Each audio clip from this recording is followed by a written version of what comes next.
انشاءاللہ 2 منٹ میں شروع کرتے ہیں۔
السلام علیکم ورحمۃ اللہ وبرکاتہ۔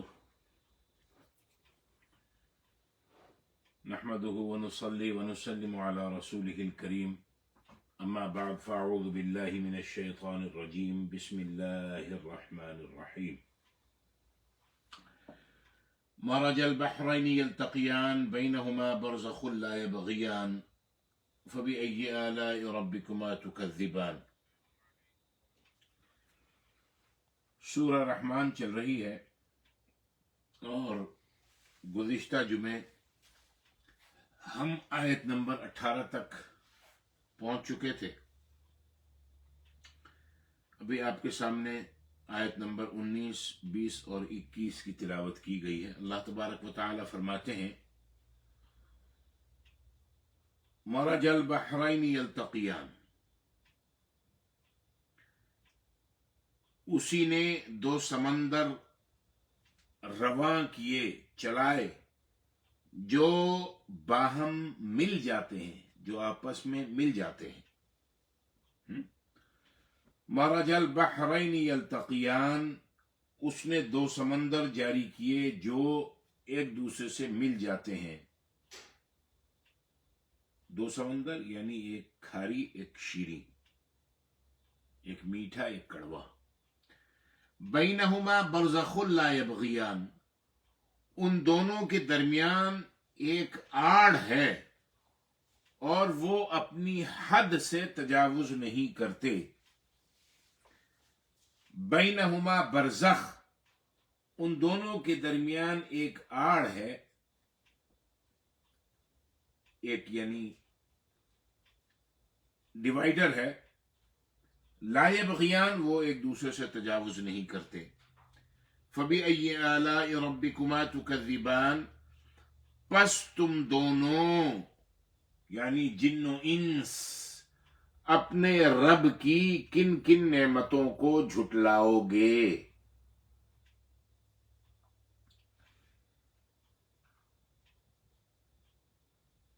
آپ یہ بہت سنتے ہیں کہ 2 سمندر ہیں جن کا ذکر یہاں کیا جا رہا ہے۔ مرج البحرین یلتقیان، اسی نے 2 سمندروں کو یعنی 2 سمندروں کے پانی کو رواں کیا، ایک میٹھا ہے اور ایک کڑوا ہے، دونوں ساتھ ساتھ جا رہے ہیں پانی کی گلاسیں، اور آپس میں وہ ملتے نہیں.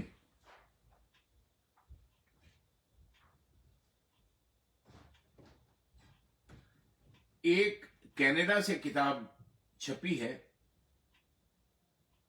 جو کہ ایک مرچنٹ، کینیڈا کی مرچنٹ نیوی کے جو ایک آفیسر ہے، اس نے کتاب لکھی ہے. مجھے کتاب کا نام بھی اس وقت ذہن میں نہیں ہے، آتھر کا نام بھی ذہن میں نہیں ہے. میرے پاس ان کتابوں کے ذخیرے میں وہاں کتابیں ہیں، یہاں کتابیں ہیں، یہاں کتابیں ہیں، پرلی طرف کتابیں ہیں، وہاں میرے آفس میں کتابیں ہیں. وہ کہیں کتابوں میں دبی ہوئی ہے، مجھے ملتی نہیں، ورنہ میں آپ کو وہ کتاب دکھاتا. میرے پاس موجود ہے کہ اس نے ذکر کیا ہے، اور وہ یہی معجزہ دیکھ کے اسلام قبول کر لیا اس نے. ہم سینیگال گئے تھے، سینیگال.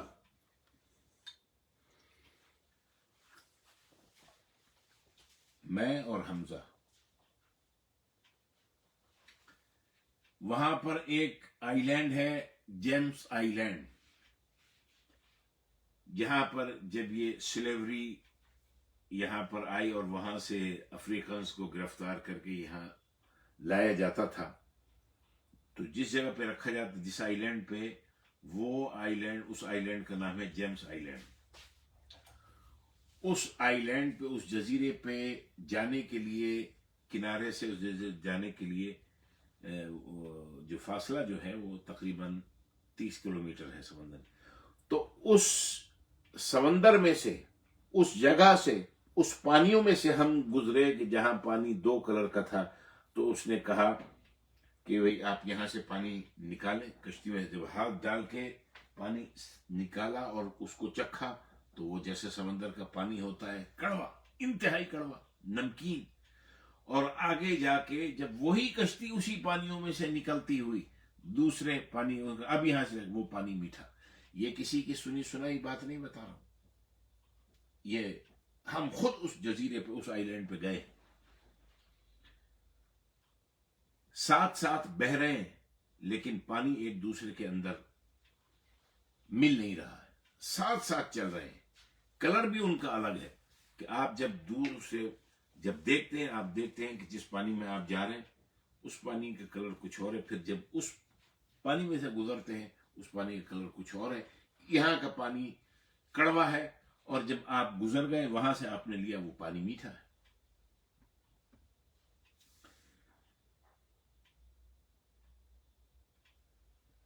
اللہ اکبر.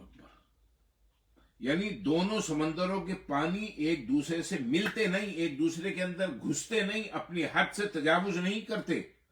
نہ ایک پانی کا ذائقہ دوسرے پانی کے ذائقے کو خراب کرتا ہے. اب اس کے بارے میں مختلف مقامات پہ میں نے جو پڑھا ہے کہ مختلف مقامات کے سمندر میں، یہ کوئی کہتا ہے کہ ملیشیا کے قریب بھی کوئی ایسی جگہ ہے کہ جہاں پر سمندر میں آپ جائیں تو پانی ایک میٹھا ہے اور ایک کڑوا ہے. اور کئی مقامات کا ذکر بتاتے ہیں. ایک میں نے آپ سے بتا دیا کہ وہ کتاب وہ میرے پاس موجود ہے، اور پھر اس کتاب سے بڑھ کے میں نے خود اپنا تجربہ آپ کو میں نے بتایا. غالباً ہم گئے تھے 2005 یا 6 میں.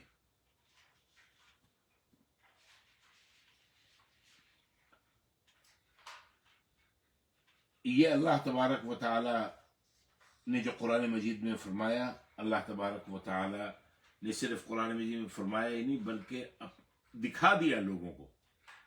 مرج البحرین یلتقیان بینہما برزخ لا یبغیان. ان کے درمیان ڈیوائیڈر ہے، ایک آڑ ہے، وہ تجاوز نہیں کرتے. یعنی پانی ساتھ ساتھ چلتا ہے. سمندر کا پانی تو بغیر اندر لہروں میں کیا حد ہے، کوئی حد نہیں ہے، کوئی باؤنڈریز نہیں ہے لہروں کی.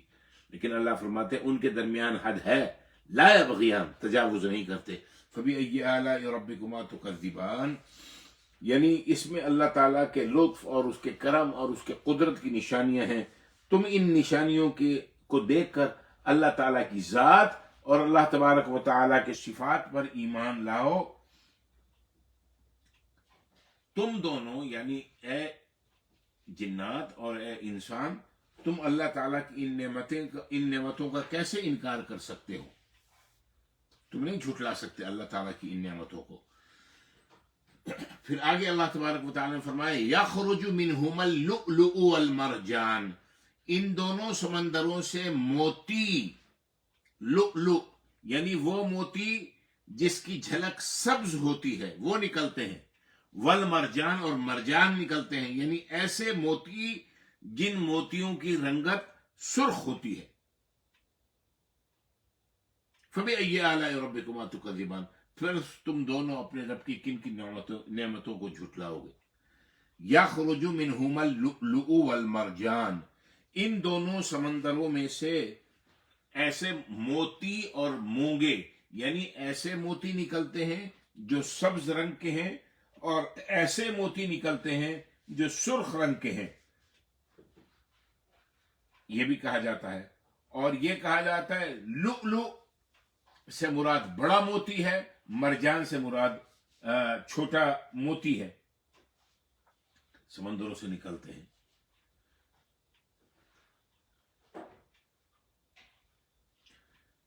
جس طرح اللہ تبارک و تعالی نے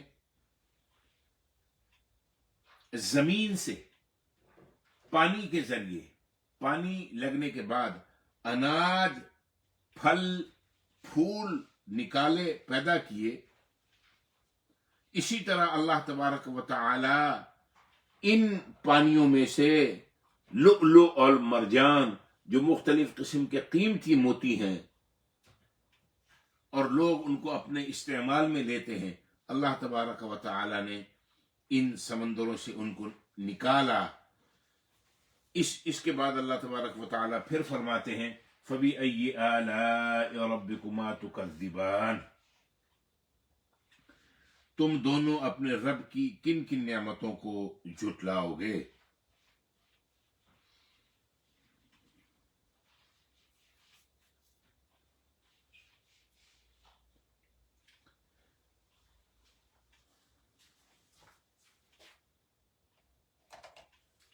اب یہاں پر ایک اور تفسیر جو مفسرین نے کی ہے وہ بھی سن لیں.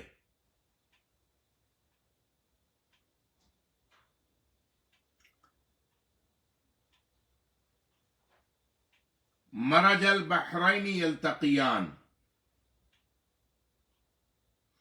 مرج البحرین یلتقیان، اللہ تعالیٰ نے دو سمندر رواں کیے جو باہم ملتے ہیں، یعنی دو سمندروں کو اللہ رب العزت نے ملایا، یعنی سیدنا علی المرتضی رضی اللہ تعالی عنہ اور سیدہ فاطمہ الزہرا رضی اللہ تعالی عنہا لا یبغیان، وہ تجاوز نہیں کرتے، وہ یعنی نافرمانی نہیں کرتے، وہ نبی پاک صلی اللہ علیہ وآلہ وسلم کے احکامات کی نافرمانی نہیں کرتے. پھر یخرج منہما اللؤلؤ والمرجان، ان میں سے اللہ تبارک و تعالی نے ایک سبز موتی نکالا، ایک سرخ موتی نکالا. لؤلؤ سبز موتی سیدنا امام حسن رضی اللہ تعالی عنہ، اور سرخ موتی سیدنا امام حسین رضی اللہ تعالی عنہ.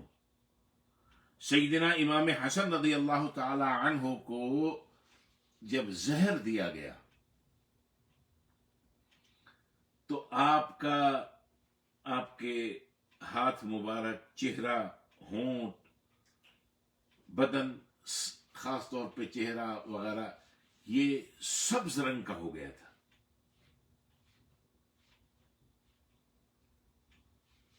اور سیدنا امام حسین رضی اللہ تعالی عنہ کو جب میدان کرب و بلا میں خون میں نہایا گیا تو آپ کا چہرہ، آپ کا جسم، آپ کی خون اور مٹی کے اندر تر بتر تھی، خونم خون تھا آپ کا چہرہ، خونم خون تھا، اور زخموں سے چور تھا آپ کا بدن. تو یہ آج کے مفسرین کی تفسیر نہیں ہے. تفسیر روح المعانی میں یہ ذکر ہے. ان آیات کی تفسیر کے ضمن میں مرج البحرین یلتقیان بینہما برزخ لا یبغیان یخرج منہما اللؤلؤ والمرجان. دو سمندر ملائے، وہ جو دو سمندر تھے، ایک سمندر کا نام تھا سیدنا علی المرتضی رضی اللہ تعالی عنہ، اور دوسرے سمندر کا نام تھا سیدہ فاطمہ الزہرا. اللہ تعالیٰ نے ان دونوں سمندروں کو ملایا، اور یہ ایسے فرما بردار تھے، ایسے فرما بردار تھے، لا یبغیان، لا یبغیان، کبھی حد سے تجاوز نہیں کر.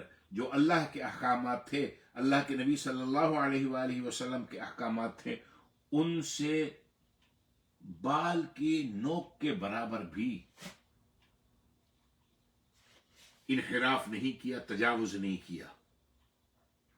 اور پھر یخرج منہم اللؤلؤ والمرجان، دو سچے موتی اللہ تبارک و تعالی نے سیدہ فاطمہ الزہرا اور سیدنا علی رضی اللہ تعالی عنہ کے ملاپ سے عطا فرمائے. ایک کو ہم نبی پاک صلی اللہ علیہ وآلہ وسلم کا شہزادہ امام حسن رضی اللہ تعالی عنہ کہتے ہیں، دوسرے کو اللہ کے نبی صلی اللہ علیہ وسلم کے دوسرے شہزادے شہید کرب و بلا سیدنا امام حسین رضی اللہ تعالی عنہ کے نام سے تعبیر کرتے ہیں. سیدہ الحسن والحسین سیدہ شباب اہل الجنہ. یہاں پر ان حضرات کا ذکر آ گیا.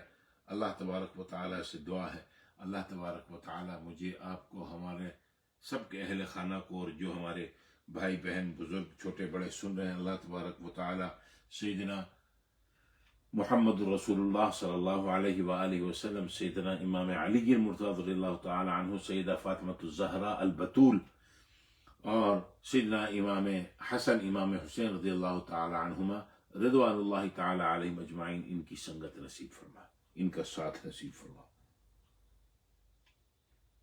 بڑی پیاری آیتوں کے ساتھ الحمدللہ بہت پیاری دعا کر دی. اللہ تعالی ہم سب کے حق میں اس دعا کو قبول فرمائے. پھر آگے اللہ تبارک و تعالی نے فرمایا، آیت نمبر 24 ہے، وَلَهُ الْجَوَارِ الْمُنْشَآتُ فِي الْبَحْرِ كَالْأَعْلَامِ، اور بلند بادبان والے بڑے بڑے جہاز اسی کے ہیں جو پہاڑوں کی طرح سمندر میں کھڑے ہوتے ہیں یا چلتے ہیں. وَلَهُ الْجَوَارِ الْمُنْشَآتُ فِي الْبَحْرِ كَالْأَعْلَامِ، اور سمندر میں پہاڑوں کے مانند چلنے والی کشتیاں، بڑی بڑی کشتیاں، یعنی بڑے بڑے جہاز کس کے ہیں؟ لہو، اسی کے ہیں، اس اللہ کے لیے ہیں. فَبِأَيِّ آلَاءِ رَبِّكُمَا تُكَذِّبَانِ، بس تم دونوں اپنے رب کی کن کن نعمتوں کو جھٹلاؤ گے.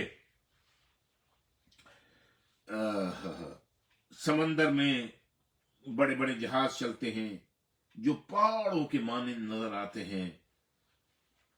اللہ تعالیٰ نے ہم سب کے سمندری سفر کے لیے کشتیاں اور جہاز پیدا کر دیے جو نہایت وزنی ہیں اور حجم میں پہاڑ جیسے نظر آتے ہیں، سمندر کے دوش پر چلتے ہیں، جن سے ہم تجارت کے سامان اور سفری غرض سے بھی ایک جگہ سے دوسرے جگہ، ایک علاقے سے دوسرے علاقے میں خود بھی پہنچتے ہیں اور ان کو بھی پہنچاتے ہیں.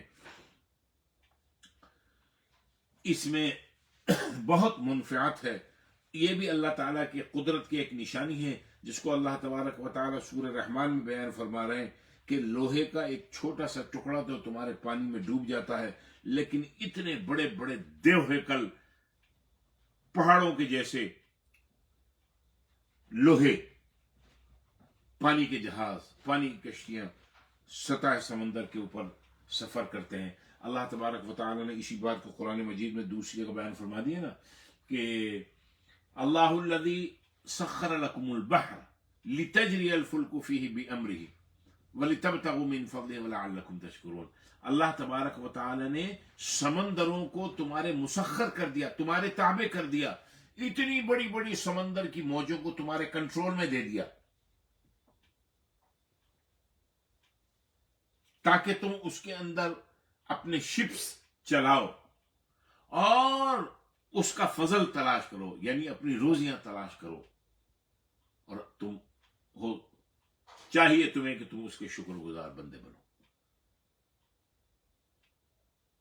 آج صرف ایک ملک چائنا، وہاں سے کتنے ہزار پانی کے شپ سال بھر میں ہزار دنیا کے مختلف خطے میں جاتے ہیں۔ ہر جس علاقے میں، جس جگہ، جس ملک، جس قریے، جس بستی میں چلے جائے، جہاں دوسری چیزیں نظر آتی ہیں میڈ ان چائنا، اور دوسری جگہوں سے مال وہاں جا رہا ہے۔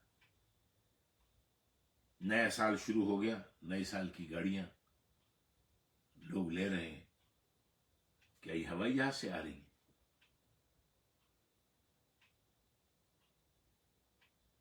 ہوائی جہاز سے تو ان کی گاڑیاں آتی ہیں جن کے سر پہ اللہ تعالیٰ نے ایک پہیا باندھ کے، ویل باندھ کے، ان عقل چوس لگا دیا، اس عقال، اس عقال نے عقل کو چوس لیا۔ جو دانش مند ہیں ان کی گاڑیاں سمندر کے راستے آتی ہیں، اللہ تعالیٰ نے سمندروں کو تابع کر دیا۔ فَبِأَيِّ آلَاءِ رَبِّكُمَا تُكَذِّبَانِ، تم اپنے رب کی اس عظیم نعمت کا انکار کیسے کر سکتے ہو؟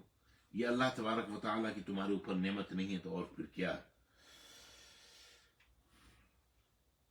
آگے اللہ تبارک و تعالیٰ ارشاد فرماتے ہیں، کل من علیہا فان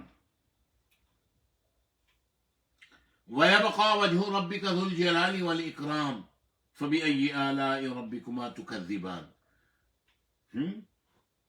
کل من علیہا فان، ہر کوئی جو بھی زمین پر ہے، کل من علیہا، ہر وہ چیز جو اس پر ہے، یعنی کس پر ہے؟ یعنی زمین پر ہے، کیا ہوگی؟ فان،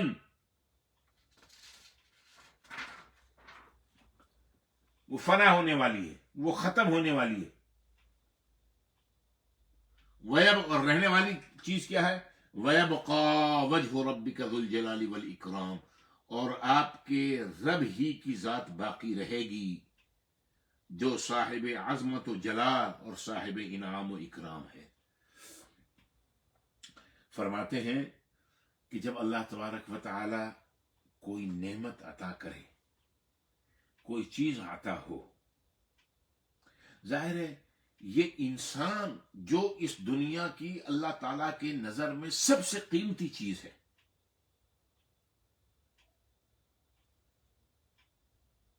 کیسی کیسی قیمتی اور نایاب چیزیں اس سطح زمین پہ ہیں، لیکن سب سے قیمتی چیز اللہ تبارک و تعالی کی نظر میں جو ہے وہ انسان ہے۔ اللہ نے فرمایا وَلَقَدْ كَرَّمْنَا بَنِي آدم، اللہ تعالیٰ نے فرمایا لَقَدْ خَلَقْنَا الْإِنسَانَ فِي أَحْسَنِ تَقْوِيمٍ، اسی انسان کو اللہ تعالیٰ نے مسجود ملائک بنایا تھا۔ تو جب یہ انسان ختم ہونے والا ہے، فنا ہونے والا ہے، قبرستانوں میں جاتے ہیں، آج جائیے قبرستان، یہاں تک قبریں 6 مہینے کے بعد جائیے اور آباد ہو چکا ہے۔ تو سب سے قیمتی چیز انسان، کل من علیہا فان، کوئی چیز حاصل ہو اللہ تبارک و تعالیٰ کی تو اللہ تعالیٰ کا شکر ادا کرنے کے ساتھ کل من علیہا فان وَيَبْقَى وَجْهُ رَبِّكَ ذُو الْجَلَالِ وَالْإِكْرَامِ، یا باری تعالیٰ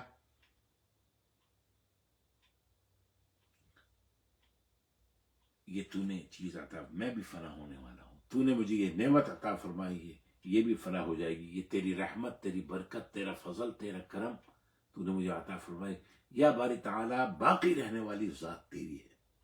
اللہ تبارک و تعالیٰ اس چیز کے اندر برکت عطا فرما دیں گے۔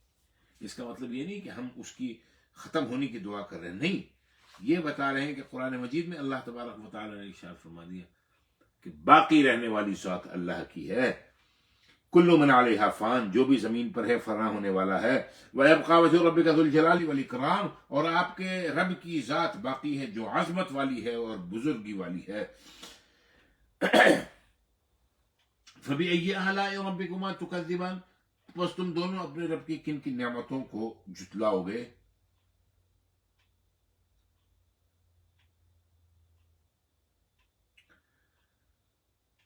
حضرت عبداللہ ابن عباس رضی اللہ عنہما فرماتے ہیں کہ جب یہ آیت نازل ہوئی، کل من علیہا فان، جو کچھ اس زمین پر ہے، علیہا اس پر ہے یعنی اس زمین کے اوپر ہے، وہ ہر چیز فنا ہونے والی ہے۔ جب یہ آیات نازل ہوئی اور فرشتوں نے اس آیت کو سنا تو انہوں نے یہ کہا زمین والے تو سب ہلاک ہو گئے، یعنی ان کا یہ تھا کہ بھئی ہم تو آسمانوں پہ رہنے والی مخلوق ہیں، ہم بچ گئے، یہ تو سب ہلاک ہو جائیں گے۔ پھر جب اللہ تبارک و تعالیٰ نے ایک اور آیت سورۃ القصص کی جب یہ نازل فرمائی، کل شیء ہالک الا وجہہ، ہر چیز ہلاک ہونے والی ہے، ختم ہونے والی ہے، فنا ہونے والی ہے سوائے اس رب العزت کی ذات کے۔ تو فرشتوں نے کہا نہیں، نمبر ہمارا بھی لگ گیا، ہم بھی ہلاک ہونے والوں میں سے ہیں، ہم بھی فنا ہونے والوں میں سے ہیں۔ ان کو بھی پھر اپنے فانی ہونے کا یقین ہو گیا۔ تمام مخلوق کو فنا ہونے میں انسانوں اور جنات کے لیے نعمت یہی ہے کہ صرف یہ نہیں کہا کہ صرف انسان اور جنات ہلاک ہو جائیں گے، بلکہ کہا کہ ہر چیز، کائنات کی ہر چیز۔ ہاں البتہ یہ ضرور ہے کہ ان فنا ہونے والوں میں سے، ختم ہونے والوں میں سے جو مسلمان ہیں، وہ موت کے بعد یہ دنیا، اس کو کہتے ہیں دار تکلیف کی جگہ، یہاں سے نکل کے دار جزا، جہاں ان کو ان کے اعمال کی جزا دی جائے گی، وہ اس کی طرف منتقل ہو جائیں گے۔ تو اس طریقے سے موت بھی انسان کے لیے اور فنا ہونا بھی انسان کے لیے اللہ رب العزت کی طرف سے ایک نعمت ہے، اگر ہم سمجھے تو۔ اس لیے اللہ نے اس کے بعد بھی ارشاد فرمایا فَبِأَيِّ آلَاءِ رَبِّكُمَا تُكَذِّبَانِ، تم اپنے رب کی کن کن نعمتوں کو جھٹلاؤ گے؟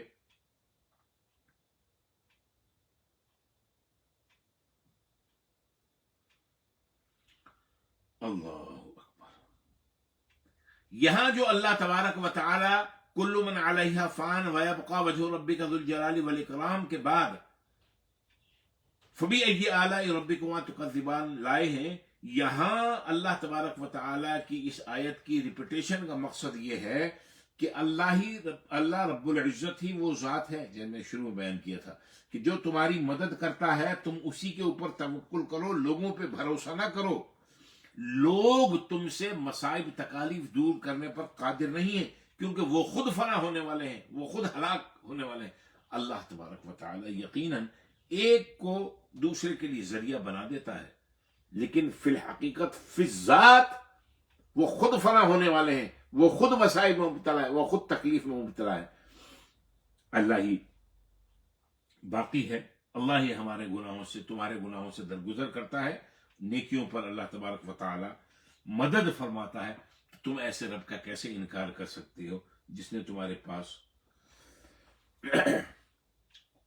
وَيَبْقَى وَجْهُ رَبِّكَ ذُو الْجَلَالِ وَالْإِكْرَامِ فَبِأَيِّ آلَاءِ رَبِّكُمَا تُكَذِّبَانِ۔ سورہ، اچھا اب آگے چلیے۔ يَسْأَلُهُ مَنْ فِي السَّمَاوَاتِ وَالْأَرْضِ كُلَّ يَوْمٍ هُوَ فِي شَأْنٍ، یہ آیت نمبر 29 ہے۔ يَسْأَلُهُ مَنْ فِي السَّمَاوَاتِ وَالْأَرْضِ، يَسْأَلُهُ سب اسی سے مانگتے ہیں، سب اسی سے سوال کرتے ہیں۔ من فی السماوات والارض، جو بھی آسمانوں میں ہیں اور زمین میں ہیں۔ کل یوم ہوا فی شأن، وہ ہر آن نئی شان میں ہوتا ہے۔ کل یوم ہوا فی شأن، اللہ اللہ رب العزت کل یوم ہوا فی شأن، وہ ہر آن، ہر لمحے، ہر لحظے، ہر وقت ایک نئی شان، اللہ تبارک و تعالیٰ کی شان، شان عالی شان. اللہ تبارک و تعالیٰ اپنی صفات کا ہم سب کو ادراک اور اس کی معرفت اللہ تبارک و تعالیٰ نصیب فرما دے. یہ ہے آیت نمبر 29 and 30. یسألہ من فی السماوات والارض، اسی سے سوال کرتے ہیں جو بھی آسمانوں میں اور زمین میں ہیں. آسمان والے کیا سوال کرتے ہیں اور زمین والے کیا سوال کرتے ہیں؟ بھئی آسمانوں میں مخلوق ہے، سب سے بڑی مخلوق تو آسمانوں کی کیا ہے؟ ملائکہ، فرشتے. اور سب سے بڑی مخلوق زمینوں کی دیگر مخلوقات کے علاوہ انسان اور پھر جنات. تو آسمان والے اللہ تبارک و تعالی سے اللہ کی رحمت کا سوال کرتے ہیں، اور زمین والے اللہ تبارک و تعالی سے رحمت کے ساتھ ساتھ رزق کا بھی سوال کرتے ہیں. حضرت ابن عباس رضی اللہ عنہما فرماتے ہیں کہ آسمان والے اللہ سے مغفرت کا سوال کرتے ہیں، اور زمین والے اللہ تعالیٰ سے مغفرت اور رزق دونوں کا سوال کرتے ہیں. اور بعض مفسرین یہ کہتے ہیں کہ آسمان والے زمین والوں کے لیے رزق کا سوال کرتے ہیں. یا باری مخلوق آسمانوں پہ رہنے والی ہے، بلندی پہ رہنے والی ہے، زمین پہ رہنے والی مخلوق، یا باری تعالیٰ ان کے رزق میں برکت عطا فرما، یا باری تعالیٰ ان کے رزق میں کمی نہ فرما، یا باری تعالیٰ ان کو ابنڈن عطا فرما. اللہ اکبر. فرمایا کیا؟ کل یوم ہوا فی شأن،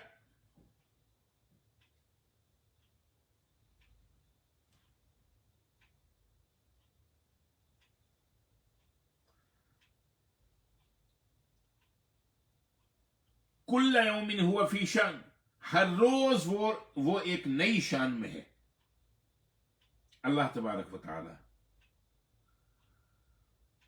حضرت ابو الدرداء رضی اللہ تعالی عنہ بیان فرماتے ہیں اس آیت کل یوم ہوا فی شأن، وہ ہر روز ایک نئی آن اور نئی شان میں ہے اللہ تبارک و تعالی، کہ نبی پاک صلی اللہ علیہ وسلم نے ارشاد فرمایا اللہ کی شان سے یہ ہے، کیا ہے اللہ کی شان؟ کہ وہ گناہ معاف فرماتا ہے، غم اور ہم دور کرتا ہے، ایک قوم کو کبھی سر بلند کرتا ہے تو دوسری کو سرنگوں کرتا ہے. یعنی کبھی ایک کا رائز ہوتا ہے، دوسرے کا فال ہوتا ہے، ایک عروج پہ جاتی ہے تو دوسرے کو اللہ تبارک و تعالی زوال پذیر کرتا ہے.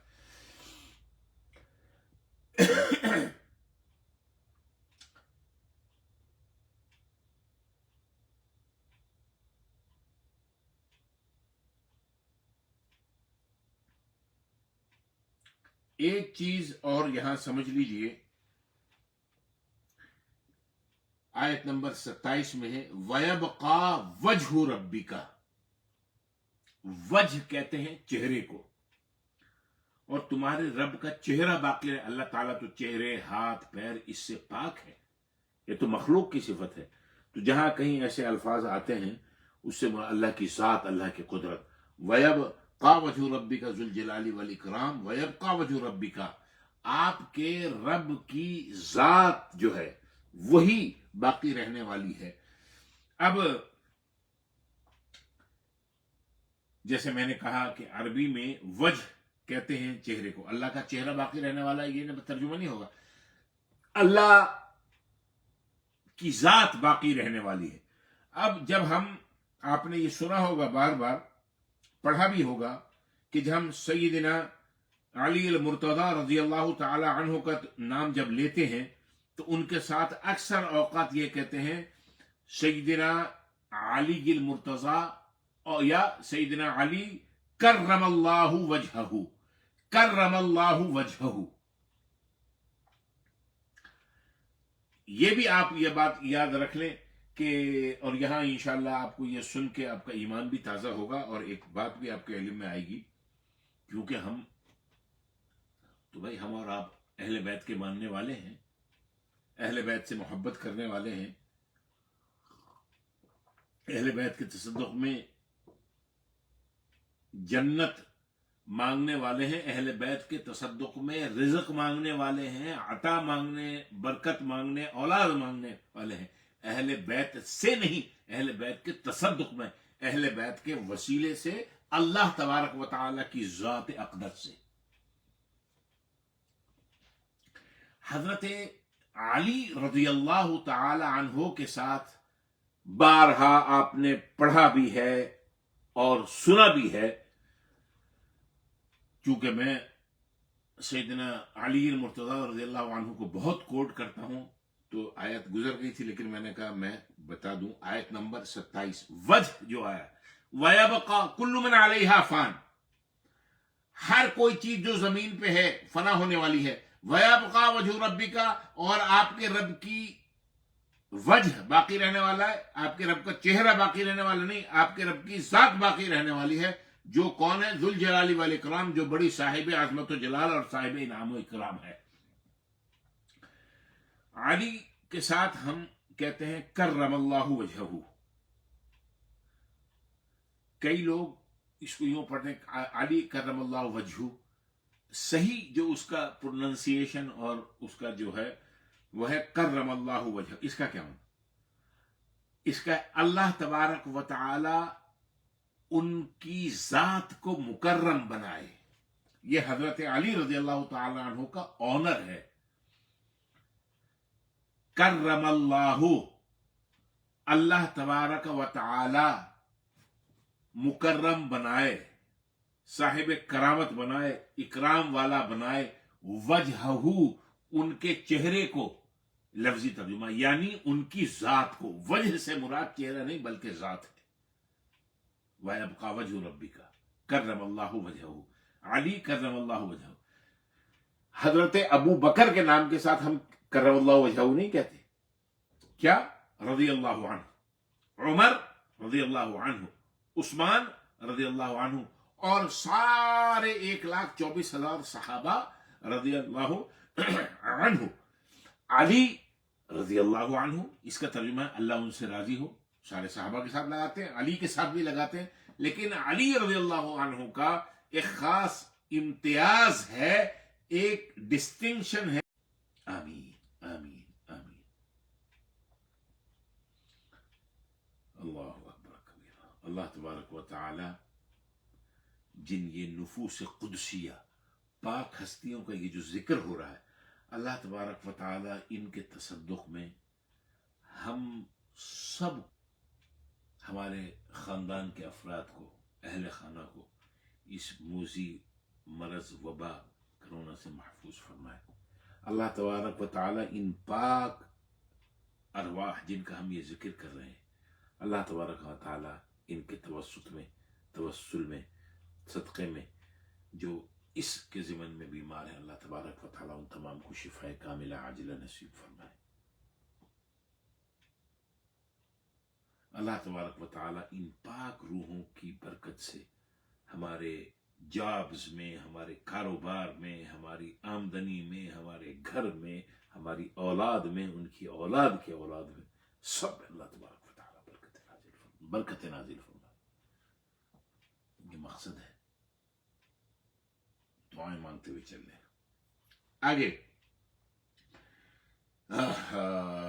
اللہ اکبر۔ کل یوم ہوا فی شأن، وہ ہر آن نئی شان میں ہے، نئی آن میں ہے، یہ اللہ کی شان ہے، یہ اللہ کی صفت ہے۔ وہ گناہ معاف کر رہا ہے، وہ رزق عطا فرما رہا ہے، وہ غم اور ہم اور تکلیفیں دور کر رہا ہے۔ ایک قوم سربلندی کی طرف جا رہی ہے، اس کو وہ کمالات عطا فرماتا ہے کہ جو سربلندی کی طرف جا رہی ہے، اور دوسری طرف دوسری کسی قوموں کو زوال کی طرف لے کے جا رہا ہے، سرنگوں کر رہا ہے۔ اللہ کی شان یہ بھی ہے کہ وہ کسی کو موت بخش رہا ہے، موت اس کو آ رہی ہے، پھر وہ کسی کو زندگی بخش رہا ہے، کوئی اس دنیا میں آ رہا ہے، ہر لمحے، ہر لہجے، ہر آن کچھ کوئی اس دنیا سے رخصت کر رہا ہے، جاؤ تمہارا وقت پورا ہو گیا، کچھ کو اس دنیا کے اندر لے کے آ رہا ہے، آ جاؤ اب ماں کے پیٹوں میں سے باہر آ جاؤ، اور باہر آ کے اس دنیا کو دیکھو، اس دنیا میں لا رہا ہے۔ کل یوم ہوا فی شأن، ہر آن نئی شان ہے اس کی، اس رب العزت کی۔ کسی کو اللہ تبارک و تعالی عزتیں عطا فرما رہا ہے، کسی کے نصیب میں اللہ تعالیٰ نے ذلتیں کر دی۔ اللہ سے دعا، اللہ تبارک و تعالی میرے آپ کے، ہم سب کی جو دیکھ رہے ہیں سن، اللہ تبارک و تعالی ہم سب کی عزتوں میں اضافہ ہو اور وقار میں اضافہ فرمائے۔ اللہ تبارک و تعالی ہم سب کو ذلتوں سے مامون رکھے، محفوظ رکھے، بچا کے رکھے۔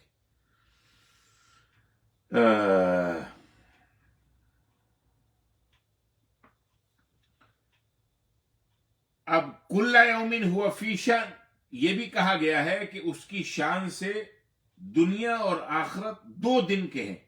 دنیا میں اللہ تعالیٰ کی شان یہ ہے کہ وہ لوگوں کو یہ حکم دے کہ یہ کام کرو، اور یہ حکم دے کہ یہ کام نہ کرو۔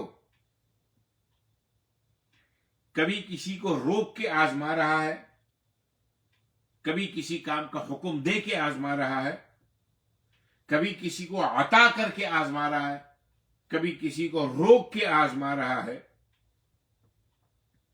اور پھر قیامت کے دن اس کی شان یہ ہے کہ جزا عطا فرمانا، حساب لینا، ثواب دینا، عتاب دینا۔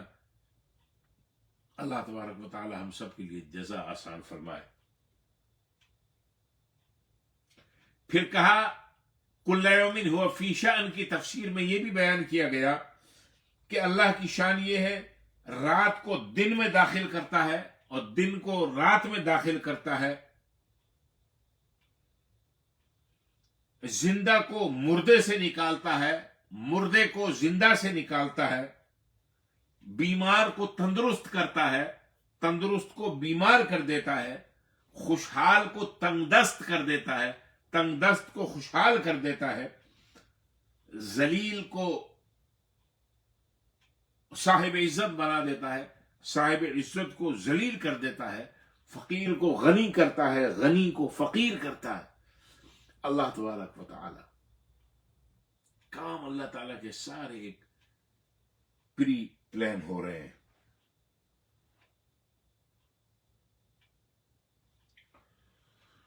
اللہ اکبر۔ آگے اللہ تبارک و تعالی ارشاد فرماتے ہیں، آیت نمبر 31، سنفرغ لکم ایہا الثقلان، سنفرغ لکم، ہم تمہاری طرف، عن قریب، تمہارے حساب کی طرف توجہ کرتے ہیں، ایہا الثقلان، اے دو بڑے گروہ۔ کون سے گروہ؟ گروہ جن اور گروہ انس۔ سنفرغ لکم ایہا الثقلان، اے جنات اور انسان کے گروہ، اے دونوں گروہ، دونوں گروہ سے مراد جن اور انسان کے گروہ، ای سنفرغ لکم، ہم تمہاری طرف عن قریب متوجہ ہوں گے، فبأی آلاء ربکما تکذبان، تو تم دونوں گروہ اپنے رب کی کن کن نعمتوں کو جھٹلاؤ گے۔ اب سنفرغ کیا ہے؟ سنفرغ کا مطلب ہے، لفظ کا معنی ہے عن قریب، سین سا، سین زبر سا، عن قریب، نفرغ، ہم تمہارے لیے فارغ ہوں گے۔ اللہ تعالیٰ کا کوئی کام ایسا نہیں ہے جس کے لیے وہ فارغ ہو، کہ بھئی یہ مصروفیت کی بنیاد پہ چونکہ میں یہ کام نہیں کر پا رہا، لہذا جب میں اس مصروفیت سے فارغ ہوں گا تو جب میں تمہاری طرف توجہ کروں گا، نہیں، یہ مجازی معنی میں ہے، یعنی ہم عن قریب تمہیں سزا یا جزا دینے کے لیے تمہارا حساب کرنے کی طرف آ رہے ہیں، اس کے لیے فارغ ہوئے، یعنی تم اسی طرف چل رہے ہو، اپنے حساب کتاب کی طرف۔ تو گویا کہ عذاب سے ڈرایا جا رہا ہے اور بتایا جا رہا ہے کہ دیکھو اب تمہارے حساب کتاب کی طرف ہماری فراغت ہونے والی ہے، یعنی تمہارے حساب کی طرف ہماری توجہ ہونے والی ہے، یعنی تم اپنے حساب کتاب کی طرف بڑھ رہے ہو۔ کیسے بڑھ رہے ہو؟ کل تمہاری عمر تھی 1 دن، 1 مہینہ، 1 ہفتہ اور 1 سال، آج تم 10 سال کے ہو گئے، 20 سال کے ہو گئے، 50 سال کے ہو گئے، 55 سال کے ہو گئے، 60 سال کے ہو گئے۔ تم کس طرف آ رہے ہو؟ ایک گروہ جن و انس، فراغت کی طرف آ رہے ہو۔ ہم تمہارے لیے فارغ ہوں گے تاکہ ہم تمہارا حساب کتاب کر سکیں، تاکہ ہم تمہیں سزا اور جزا دے سکیں۔ سبحان اللہ، سبحان اللہ۔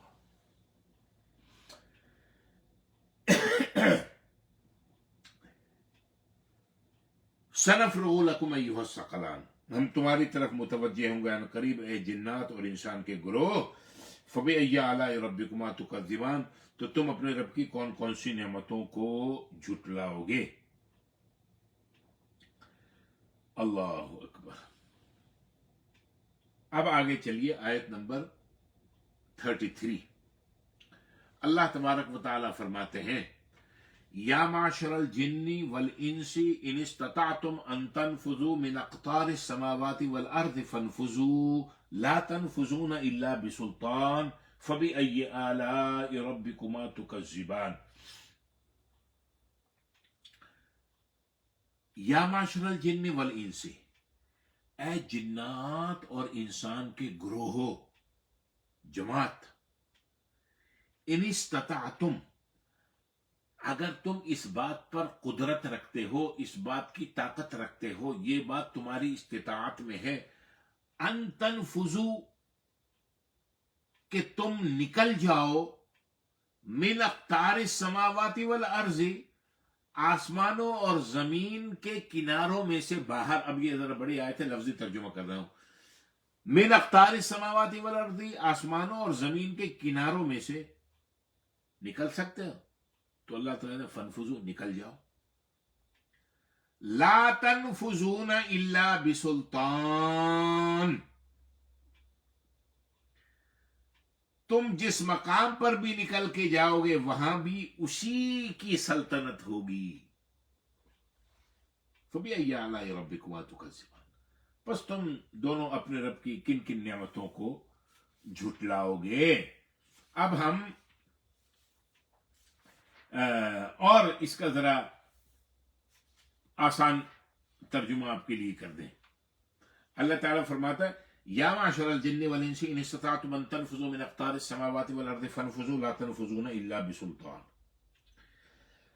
اے انسان اور جنات کے گروہوں، گروہ مطلب جماعت،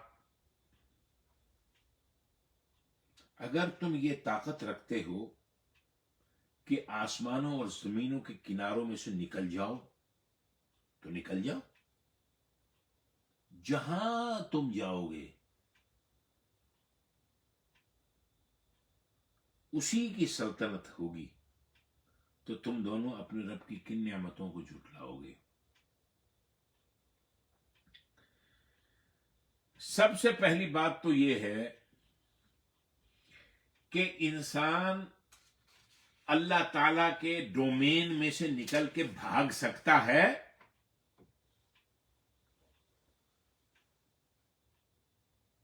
اگر تو جواب یہ ہے کہ نہیں بھاگ سکتا تو بس رب دے قرآن تے گل مک گئی، ختم بات۔ لیکن اگر کوئی شخص یہ کہے ہاں اللہ تعالی کے ڈومین میں سے کوئی باہر نکل سکتا ہے، اگر کوئی جواب میں کہے ہاں، تو نکل کے کہاں جائے گا؟ کہاں جائے گا؟ امریکہ سے نکل کے کہاں جائے گا؟ کینیڈا؟ کینیڈا میں کس کی سلطنت ہے؟ کینیڈا سے نکل کے کہاں جائے گا؟ یو کے؟ یو کے زمین پہ نہیں ہے، وہاں کس کی سلطنت ہے؟ پاکستان جائے گا، انڈیا جائے گا، بنگلہ دیش جائے گا، ایران افغانستان جائے گا؟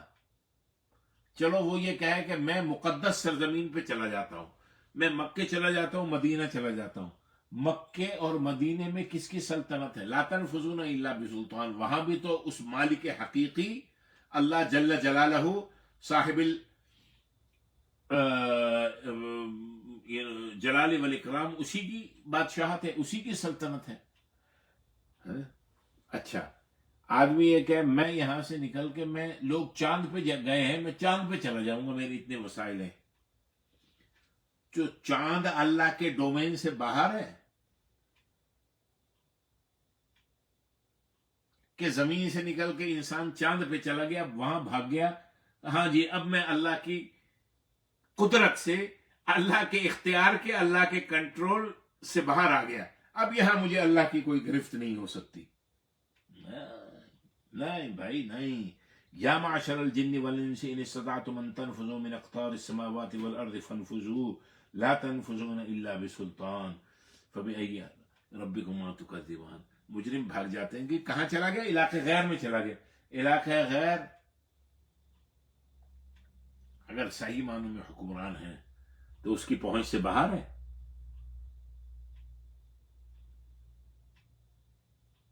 مجرم باہر چلے گئے، انٹرپول کی مدد سے واپس بلا لیے گئے، منگوا لیے گئے. یہ تو دنیا کے نظام کی بات ہے. اللہ تعالیٰ کے نظام میں چلو دنیا میں تو پولیٹیکل اسائلم مل جاتا ہے بہتوں کو کہ یہ ہم نہیں دے رہے آپ کا مجرم. اللہ تعالیٰ کے زمین، اللہ تعالیٰ کے آسمانوں میں سے نہ کوئی نکل سکتا ہے نہ بھاگ سکتا ہے. اللہ تعالیٰ فرماتے ہیں نکل سکتے ہو تو نکل کے دکھاؤ، جاؤ. ہمارے غلبے میں سے، ہمارے اقتدار میں سے، ہمارے ڈومین میں سے نکل کے فنفذو، نکلو. نکل کے کہاں جاؤ گے؟ یہ کہہ نہیں سکتے کہ میں امریکہ سے نکل کے رشیا میں آ گئے، چائنا میں آ گئے، یہاں تو عملداری ان کی ہے. اللہ کی عملداری سے آدمی کیسے باہر بھاگے گا؟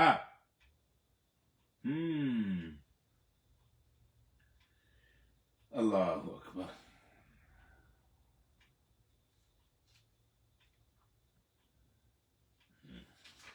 اللہ تعالیٰ، اللہ تبارک و تعالیٰ آگے فرماتے ہیں یرسل علیکما شواظ من نار ونحاس فلا تنتصران. تم دونوں پر آگ کے خالص شعلے بھیجے جائیں گے اور دھواں بھی. فلا تنتصران، پس تم دونوں ان سے نہ بچ سکو گے.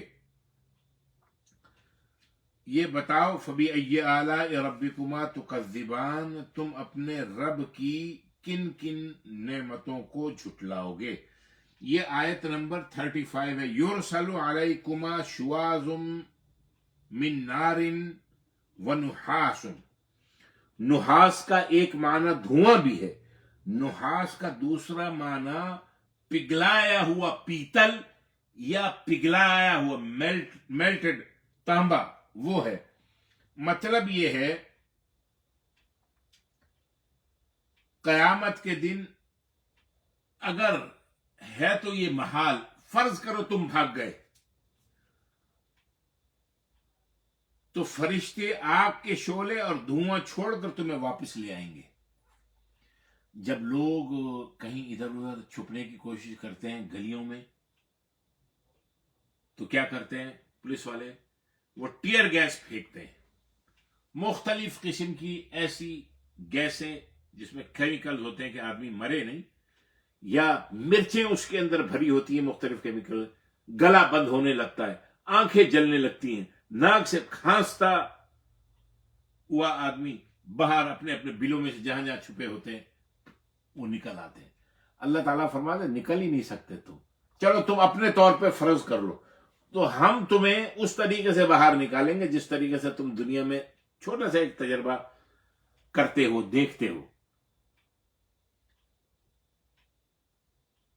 دھوئیں کے، گیس کے شیل مار کے چھپ جاؤ، تمہیں نکالا جائے گا. یہ ایک فرضی اس کے اوپر ایک بیان کیا جا رہا ہے کہ تم اگر تمہاری بات سمجھ میں نہیں آ رہی تو تم اس طریقے سے بات کو سمجھ لو.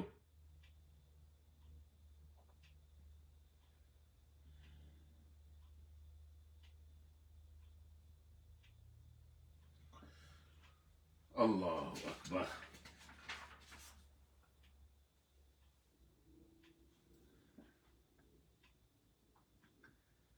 یرسل علیکما شواظ من نار ونحاس فلا تنتصران. تم دونوں پر یعنی دونوں گروہوں پر، گروہ جنات اور گروہ انسان، دونوں پر آگ کے خالص شعلے بھیجے جائیں گے اور دھواں بھیجا جائے گا، پس تم ان سے بچ نہیں سکو گے. ایک بات یہاں پر اور آتی ہے، وہ یہ ہے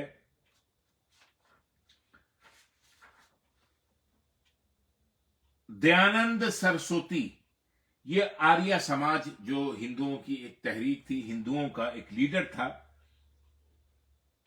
اس نے اپنی کتاب ستیہ رتھ پرکاش، کتاب کا نام ہے ستیہ رتھ پرکاش، اس میں اس کتاب میں اس نے دیانند سرسوتی نے تورات، انجیل اور قرآن مجید کا مطالعہ کرنے کے بعد بہت سے اعتراضات کیے. اس کتاب کے 14ویں باب میں قرآن پاک کی جو آیت جو ہم بار بار پڑھ رہے ہیں نا، اس صورت میں 31 ٹائم آئی ہے، فَبِأَيِّ آلَاءِ رَبِّكُمَا تُكَذِّبَانِ، پس تم اپنے رب کی کن کن نعمتوں کو جھٹلاؤ گے. اے انسانوں کے گروہ، اے جنات کے گروہ، تم اپنے رب کی کن کن نعمتوں کو جھٹلاؤ گے. تو اس آیت پر اعتراض کرتے ہوئے لکھتا ہے کہ مسلمانوں کا خدا بھی عجیب ہے.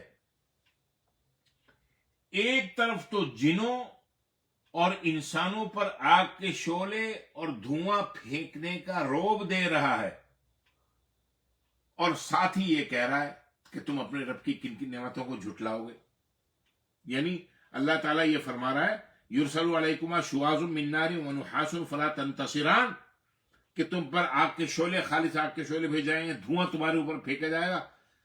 اور پھر ساتھ میں کہہ رہا ہے فَبِأَيِّ آلَاءِ رَبِّكُمَا تُكَذِّبَانِ، کہ تم اپنے رب کی یہ نعمتیں ہیں. تو وہ یہ کہتا ہے ایک طرف تو جنوں اور انسانوں پر آگ کے شعلے اور دھواں پھینکنے کا رعب دے رہا ہے، اور ساتھ ہی یہ کہتا ہے فَبِأَيِّ آلَاءِ رَبِّكُمَا تُكَذِّبَانِ، تم اپنے رب کی کن کن نعمتوں کو جھٹلاؤ گے. بھلا آگ اور دھواں پھینکنے میں کون سی نعمت رکھی ہے جس کو اللہ تبارک و تعالیٰ یہ بیان کر رہا ہے؟ اس کے جواب میں شاہ عبد القادر محدث دہلوی رحمت اللہ علیہ نے جو قرآن کا ترجمہ لکھا، اس کے حاشیے پر اس کا یہ جواب لکھا ہے کہ کسی کو عذاب کی خبر دینا، کسی کو عذاب کی ان ایڈوانس خبر دے دینا، اطلاع دے دینا، یہ بھی اللہ تبارک و تعالی کی ایک نعمت ہے کہ اس طرح کوئی شخص اپنا بچاؤ کر سکتا ہے. اگر اس کی اطلاع نہ دی جائے تو ہو سکتا ہے کہ وہ شخص اس مصیبت میں گرفتار ہو جائے، مبتلا ہو جائے. تو اللہ تبارک و تعالی نے آگ کے شعلے اور دھوئیں کا ذکر کر کے جنوں اور انسانوں کو باخبر کر دیا ہے کہ قیامت کے دن تم بھاگ نہیں سکو گے. آج اس دنیا میں تمہارے پاس موقع ہے کہ تم ایمان اور توحید اور رسالت، اللہ پہ ایمان لے آؤ، اللہ کے رسول پر ایمان لے آؤ، اس کی بتائی ہوئی باتوں کو، اللہ کے احکامات پر عمل کرو، ان کو اختیار کر کے اللہ تعالیٰ کی سزا سے بچ سکتے ہو.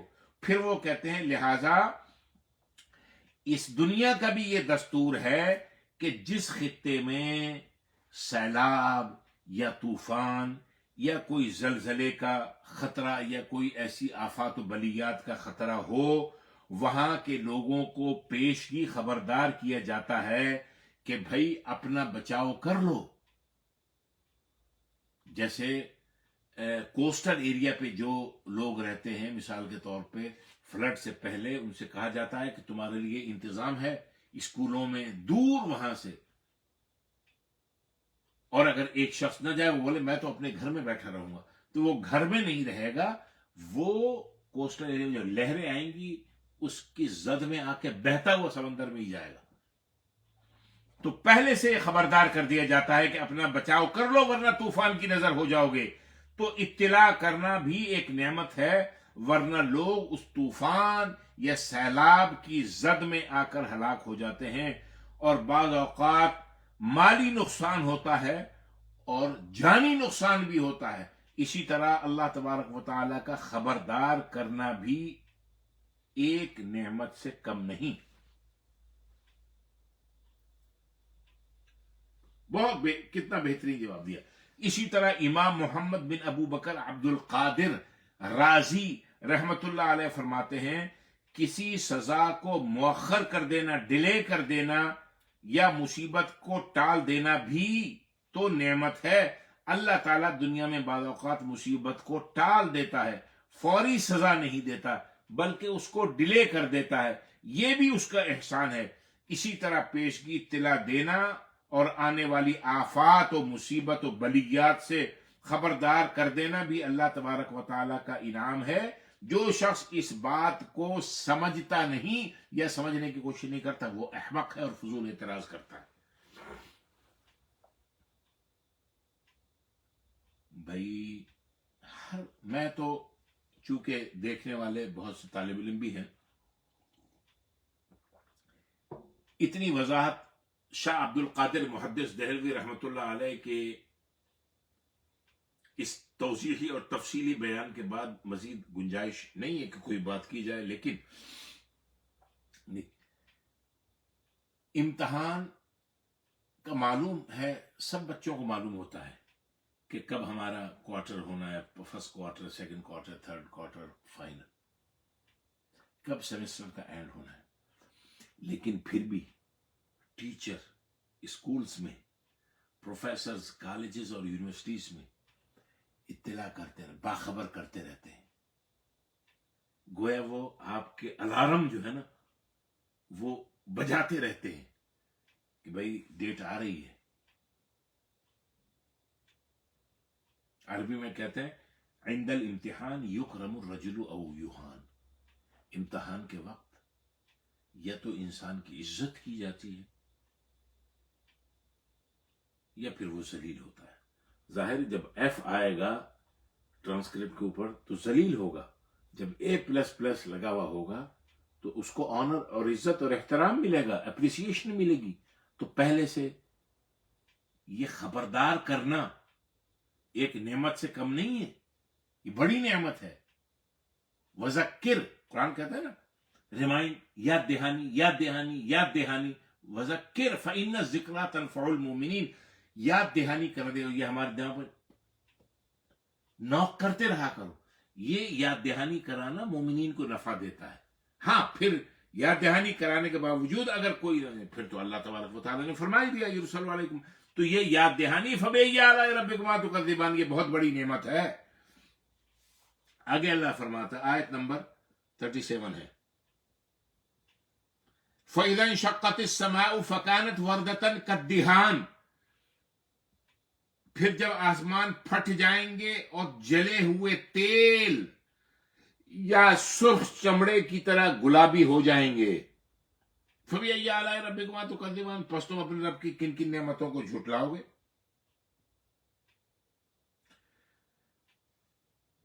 فَإِذَا انشَقَّتِ السَّمَاءُ فَكَانَتْ وَرْدَةً كَالدِّهَانِ. جب آسمان پھٹ جائے گا تو وہ سرخ چمڑے کی طرح سرخ ہو جائے گا. تو تم اپنے رب کی کن کن نعمتوں کو جھٹلاؤ گے.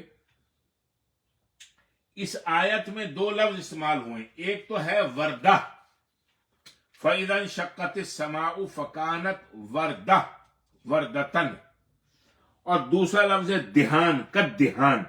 وردہ کے معنی ہے گلاب کی طرح سرخ، دہان کے معنی تیل کے ہیں. یعنی آسمان پھٹ کر آگ کی تپش اور اس کی ہیٹ سے پگھل جائے گا اور دوزخ کی آگ کی حرارت سے سرخ ہو جائے گا اور تیل کی طرح بہ رہا ہوگا. تو فرمایا لال سرخ ایسا ہو جائے گا جیسے دنیا میں تم سرخ گلاب دیکھتے ہو، اور بہنے لگے گا ایسا جیسے تیل بہتا ہے، کوئی لیکوئڈ، کوئی فلوئڈ بہتا ہے. پہلے سے اللہ تبارک و تعالی قیامت کے دن کی ہیبت سے، یعنی آسمان کے رنگ متغیر ہو جائیں گے، تبدیل ہو جائیں گے. اللہ تعالیٰ مخلوق کو حساب کا حکم دے گا. اس دن قیامت کے ہولناکیوں سے صرف تم کو اللہ تبارک و تعالی ہی نجات عطا فرمائیں گے. تو تم اس کی نعمت کو، ان نعمتوں کو کیسے جھٹلا سکو گے؟ جھٹلا سکتے ہو؟ نہیں جھٹلا سکتے. آگے اللہ تعالیٰ فرماتے ہیں فَيَوْمَئِذٍ لَا يُسْأَلُ عَنْ ذَنبِهِ إِنسٌ وَلَا جَانٌ. سو اس دن نہ تو کسی انسان سے اس کے گناہ کی بابت پوچھا جائے گا، نہ کسی جن سے. فَبِأَيِّ آلَاءِ رَبِّكُمَا تُكَذِّبَانِ. تو تم اپنے رب کی کن کن نعمتوں کو جھٹلاؤ گے؟ اچھا، کیا فرما رہے ہیں اللہ تبارک و تعالی آیت نمبر 39 میں؟ فَيَوْمَئِذٍ لَا يُسْأَلُ عَنْ ذَنبِهِ إِنسٌ وَلَا جَانٌ. اس دن گناہ گار سے گناہ کے متعلق سوال نہیں کیا جائے گا، نہ جن سے نہ انسان سے. سو تم اپنے رب کی کن کن نعمتوں کو جھٹلاؤ گے؟ ایک اور آیت ہے سورہ قصص میں، اللہ تعالیٰ فرماتے ہیں وَلَا يُسْأَلُ عَنْ ذُنُوبِهِمُ الْمُجْرِمُونَ. مجرموں سے ان کے گناہ کے متعلق سوال نہیں کیا جائے گا.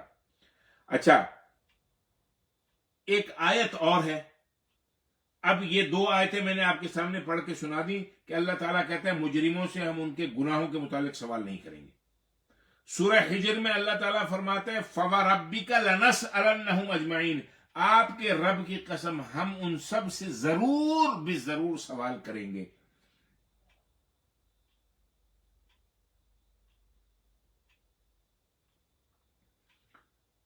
اب آپ سمجھ میں آئے؟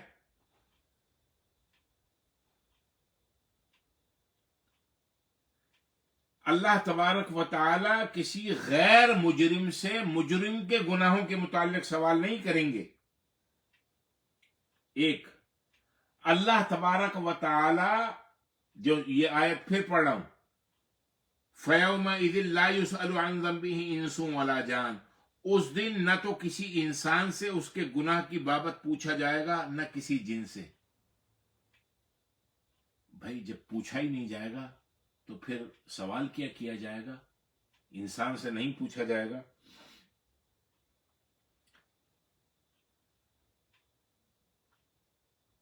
اب آپ پڑھیں سورہ یاسین. کیا کہتی ہے سورہ یاسین؟ الْيَوْمَ نَخْتِمُ عَلَىٰ أَفْوَاهِهِمْ. ہم ان کے منہ پہ مہر لگا دیں گے. وَتُكَلِّمُنَا أَيْدِيهِمْ. ہاتھ بات کریں گے. وَتَشْهَدُ أَرْجُلُهُمْ. اور ان کے پاؤں جو ہے وہ شہادت دیں گے.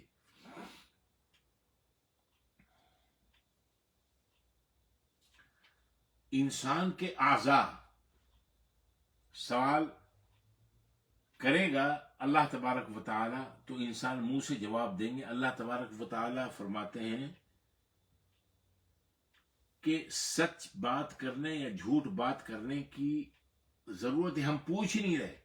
انسان کے باڈی کے جتنے بھی اعضاء ہیں، جس عضو سے جو گناہ کیا ہوگا وہ عضو اس کی خود گواہی دے گا. اللہ تعالیٰ اس کو قوت گویائی، ہاتھ نے اگر کسی کی طرف ظلم کیا ہے، ہاتھ نے اگر کسی سے کوئی چیز چرائی ہے اس ہاتھ سے، تو انسان یہ نہیں جی میں نے یہ جرم کیا تھا، سوال نہیں کیا جائے. یہ ہاتھ خود گواہی دے گا کہ اس ہاتھ سے اس حضرت انسان نے کیا کیا جرائم کیے.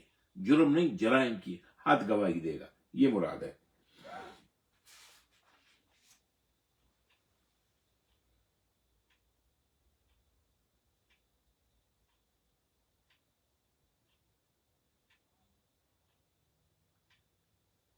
اللہ اکبر.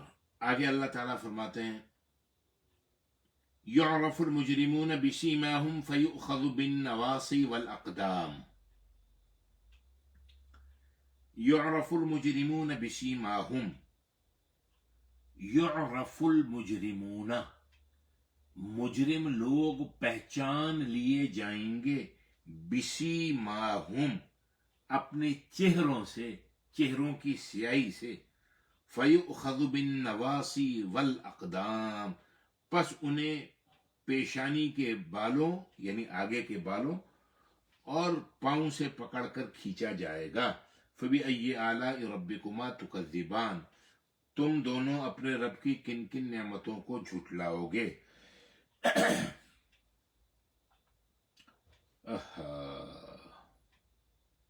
یعرف المجرمون بسیماہم فیؤخذ بالنواصی والاقدام. آسان ترجمہ کرتے ہیں، اس دن مجرمین اپنے حلیوں سے، اپنے چہرے مہرے سے پہچان لیے جائیں گے اور ان کے پیشانیوں کے بالوں اور قدموں سے پکڑ لیا جائے گا. آپ کبھی کورٹ کچہری جائیں، رش ہوتا ہے، سینکڑوں لوگ ہوتے ہیں، کوئی ادھر آ رہا ہے ادھر جا رہا ہے، وکلاء لائرز جو ہیں ان کی بھرمار ہے، آ رہے ہیں جا رہے ہیں لوگ. اب اسی میں مجرمین بھی ہوتے ہیں، دور سے پہچان لیے جاتے ہیں. ہاتھ میں ہتھکڑی لگی ہے، پاؤں میں بیڑی ہے، چہرے پہ جو بھی گناہ جرم کیا ہے، چوری کی ہے، اغوا کیا، قتل کیا ہے، ڈکیتی کی، جو جرم کیا اس کی نحوست چہرے پہ برس رہی ہوتی ہے.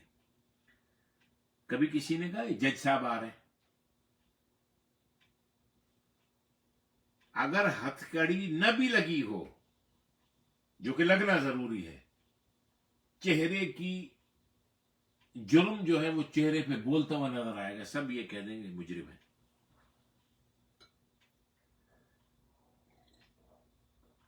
امیر دولت مند مجرم جو ہوتے ہیں وہ کورٹ کے اندر بھی کف لگے ہوئے کپڑے پہن کے آتے ہیں. کوئی ان کو یہ نہیں کہتا صاحب، چہرے پہ ان کے نحوست. کپڑے تو نئے پہن سکتے ہیں، اچھی شیو بنا سکتے ہیں، داڑھی ہو تو ذرا تیل لگا کے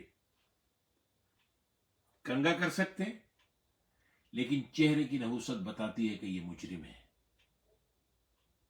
انہوں نے ڈاکے ڈالے تھے، یا انہوں نے ڈکیتی کی تھی، یا انہوں نے اغوا کیا تھا، یا انہوں نے زنا کیا تھا، یا انہوں نے قتل کیا تھا، جو بھی، یا کسی کا حق مارا تھا. قرآن کہتا ہے یعرف المجرمون بسیماہم، اپنی شکلوں سے پہچانے جائیں گے مجرم. فیؤخذ بالنواصی والاقدام، پاؤں سے پکڑ کے گھسیٹ کے، سامنے کے بالوں سے گھسیٹ کے ان کو پیش کیا جائے گا.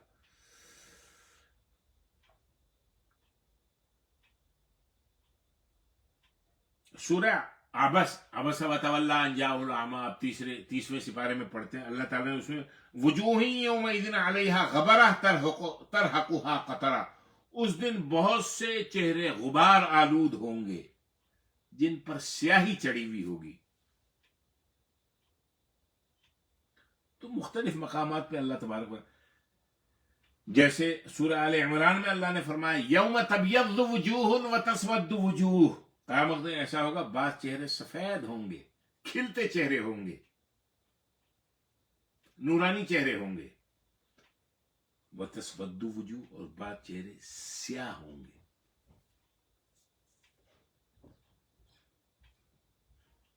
سورہ طٰہٰ میں اللہ تعالیٰ فرماتے ہیں وَنَحْشُرُ الْمُجْرِمِينَ يَوْمَئِذٍ زُرْقًا، جس دن ہم مجرموں کو اکٹھا کریں گے تو دہشت کی وجہ سے ان کی آنکھیں نیلی ہوں گی. مجرم اپنے چہروں سے پہچانے جائیں گے. یعرف المجرمون بسیماہم. اللہ اکبر. آگے اللہ تعالیٰ فرماتے ہیں هذه جہنم التي يكذب بها المجرمون.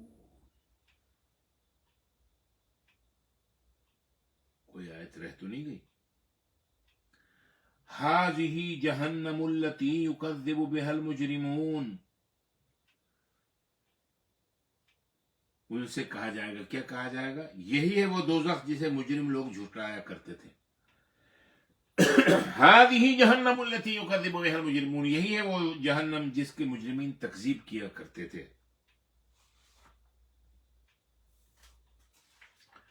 یطوفون بینها وبین حمیم آن، یطوفون بینہا و بین حمیم آن، وہ اس یعنی دوزخ میں اور کھولتے ہوئے گرم پانی میں گھومتے پھریں گے. فبأي آلاء ربكما تكذبان، بس تم دونوں اپنے رب کی کن کن نعمتوں کو جھٹلاؤ گے. هذه جہنم التي يكذب بها المجرمون، یہی وہ جہنم ہے جس کی مجرمین تکذیب کیا کرتے، جس کو جھٹلاتے تھے کہ نہیں آئے گی. یطوفون بینہا و بین حمیم آن، اس دن یعنی قیامت والے دن جہنم میں سخت کھولتے ہوئے گرم پانی میں گھوم رہے ہوں گے. فبأي آلاء ربكما تكذبان، تو تم اپنے رب کی کن کن نعمتوں کے. یعنی جب کفار دوزخ کے قریب ہوں گے تو دوزخ کے پہرے دار ان کفار سے یہ کہیں گے کہ دیکھو یہ ہے وہ جہنم جس کو تم دنیا میں جھٹلایا کرتے تھے. اور کئی جگہ اللہ تعالیٰ نے پھر اس جہنم کا ان سے تعارف بھی کروا دیا ہے. صرف یہی نہیں، اور جگہ پر بھی. جیسے دوزخ کا حال بیان کرتے ہوئے اللہ تبارک و تعالیٰ نے ارشاد فرمایا ان کو پینے کے لیے کھولتا ہوا مشروب دیا جائے گا، ان پر بھوک مسلط کر دی جائے گی، ان کو کھانے کے لیے شجر زقوم کا بہت کڑوا پھل دیا جائے گا. وہ جب اس کو کھائیں گے تو وہ ان کے حلق میں پھنس جائے گا. پانی کے لیے فریاد کریں گے تو ان سے کہا جائے گا کہ یہ کھولتا ہوا پانی پی لو. جاؤ اس کے بعد جو ان کے منہ کو جلا کر رکھ دے گا، جو ان کے پیٹوں میں جب وہ پانی جائے گا تو وہ کھولتا ہوا پانی پیٹوں میں بھی اپنا جوش دکھائے گا، اور جو کچھ ان کے بیلیز کے اندر پیٹ کے اندر ہے وہ سب نکال باہر کرے گا. پھر ان پر بھوک مسلط کر دی جائے گی. پھر وہ اس کڑوا درخت جو ہے اس کے پاس جائیں گے، اس سے کھائیں گے، پھر کھولتے ہوئے پانی کی طرف آئیں گے. یہ مسلسل اللہ تبارک و تعالی کی طرف سے ان کے لیے عذاب ہوگا، جس عذاب کے اندر اللہ تبارک و تعالی ان کو مسلسل مبتلا رکھے گا.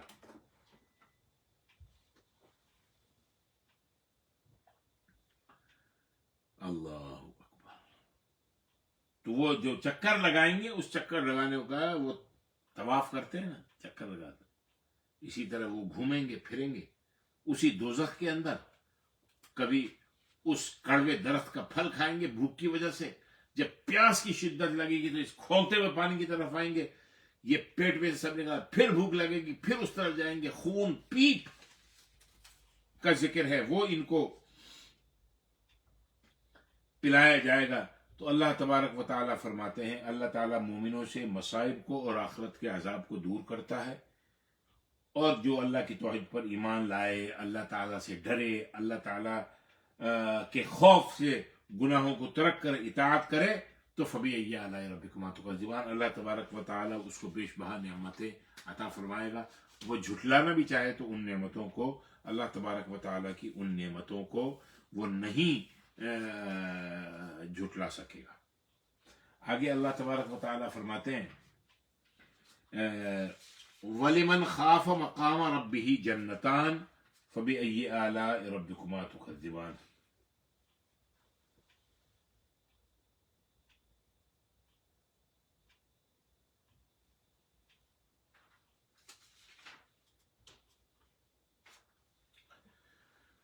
وَلِمَنْ خَافَ مَقَامَ رَبِّهِ جَنَّتَانِ. وَلِمَنْ خَافَ مَقَامَ رَبِّهِ، جو شخص اپنے رب کے سامنے کھڑے ہونے سے ڈر گیا. وَلِمَنْ، اور وہ شخص جو خافا ڈر گیا، مقامہ کھڑے ہونے سے، ربی ہی اپنے رب کے سامنے. وَلِمَنْ خَافَ مَقَامَ رَبِّهِ، جو شخص اپنے رب کے سامنے کھڑے ہونے سے ڈر گیا، جو شخص اپنے رب کے سامنے کھڑے ہونے سے ڈرتا ہے، جنت، اس کے لیے دو جنتیں ہیں. فَبِأَيِّ آلَاءِ رَبِّكُمَا تُكَذِّبَانِ، تو تم اپنے رب کی کن کن نعمتوں کو جھٹلاؤ گے.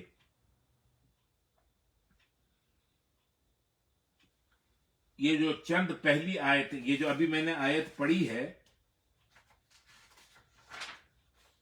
اس آیت میں، یہ آیت نمبر ہے 46، وَلِمَنْ خَافَ مَقَامَ رَبِّهِ جَنَّتَانِ. اس سے پہلے چند جو آیتیں ہیں اس میں اللہ تبارک و تعالی فساق، فجار اور کفار کو قیامت کی ہولناکیوں اور دوزخ کے عذاب سے ڈرا رہے ہیں. اور اب یہاں اللہ تبارک و تعالی مومنین اور صالحین اور اللہ سے جو ڈرنے والے ہیں، اللہ تعالیٰ نے ان کے لیے آخرت میں جو نعمتیں تیار رکھی ہیں، اللہ تبارک و تعالیٰ ان کا ذکر فرما رہے ہیں. وَلِمَنْ خَافَ مَقَامَ رَبِّهِ جَنَّتَانِ، جو شخص اپنے رب کے سامنے کھڑے ہونے سے، یعنی اپنے رب کے سامنے پیش ہونے سے ڈر گیا، اور ڈر کر اس نے گناہوں کو، نافرمانی کو، معصیت کو ترک کر دیا، چھوڑ دیا، جنتان، اس کے لیے دو جنتیں ہیں. ابراہیم نخعی رحمۃ اللہ علیہ فرماتے ہیں، یہ جو اللہ نے ارشاد فرمایا ہے نا، وَلِمَنْ خَافَ مَقَامَ رَبِّهِ جَنَّتَانِ، جو شخص اپنے رب کے سامنے کھڑے ہونے سے ڈر گیا، اس سے کیا مراد ہے؟ تو وہ کہتے ہیں اس سے مراد وہ شخص ہے جس نے اپنے خواہش نفس سے مغلوب ہو کر، نفسانی خواہشات کے غلبے میں آ کر گناہ کا ارادہ کیا. اب گناہ کا ارادہ تو کر لیا، گناہ کیا نہیں، گناہ کا ارادہ کر لیا. اب گناہ کا ارادہ کرنے کے ساتھ اس کو فوراً اللہ تبارک و تعالیٰ کیا، اللہ مجھے دیکھ رہا ہے، اللہ کا حکم ہے یہ کام نہ کرو. اللہ کے نبی نے بھی فرمایا یہ جو جس کام کے کرنے کا تو نے ارادہ کیا ہے، اس سے باز آ جا. اب اس کو اللہ تبارک و تعالیٰ کا خوف پیدا ہو گیا، اور اس اللہ کے ڈر اور خوف کی وجہ سے وہ اس گناہ سے 4 قدم پیچھے ہٹ گیا. اس گناہ کا جو اس نے ارادہ کیا تھا، اس ارادے کو ترک کر دیا. دیکھو اللہ تبارک و تعالیٰ کا انعام، اللہ تبارک و تعالیٰ فرماتے ہیں جنت.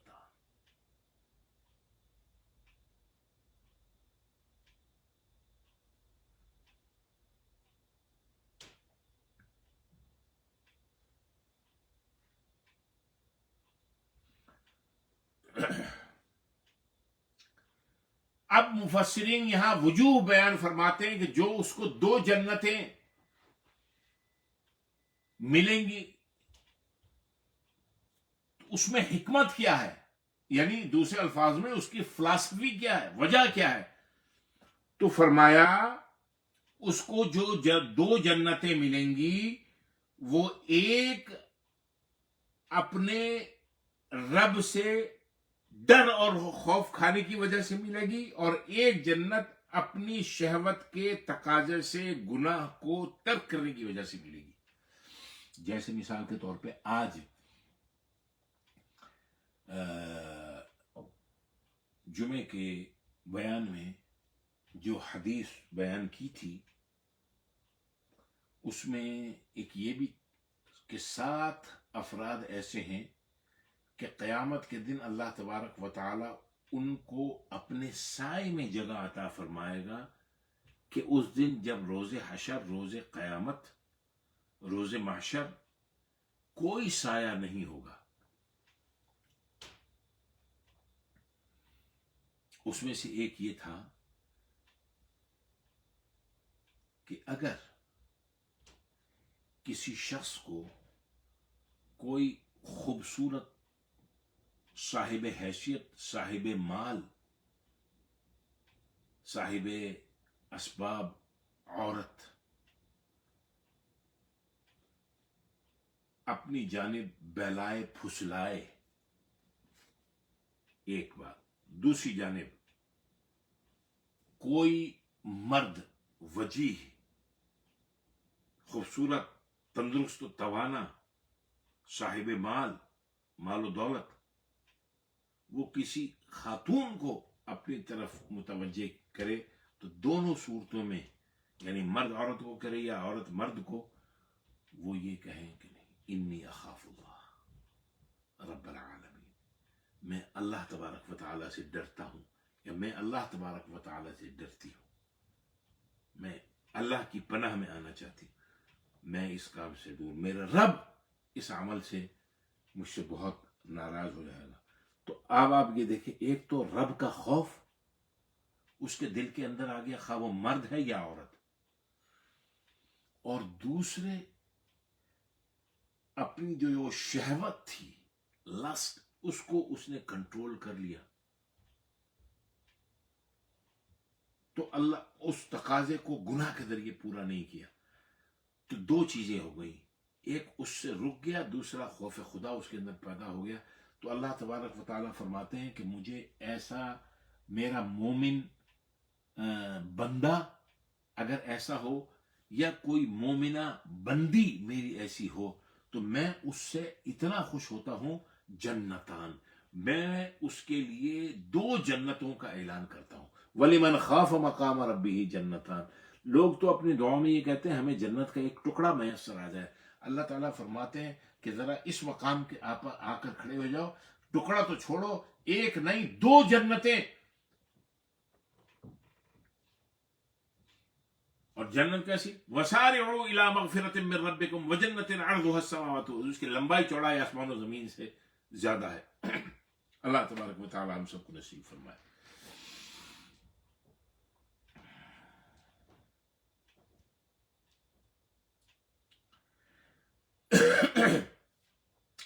بعض مفسرین یہ فرماتے ہیں کہ یہ آیت حضرت ابو بکر صدیق رضی اللہ عنہ کی شان میں نازل ہوئی۔ ایک دن حضرت ابو بکر صدیق رضی اللہ عنہ کو بہت شدید پیاس لگی ہوئی تھی،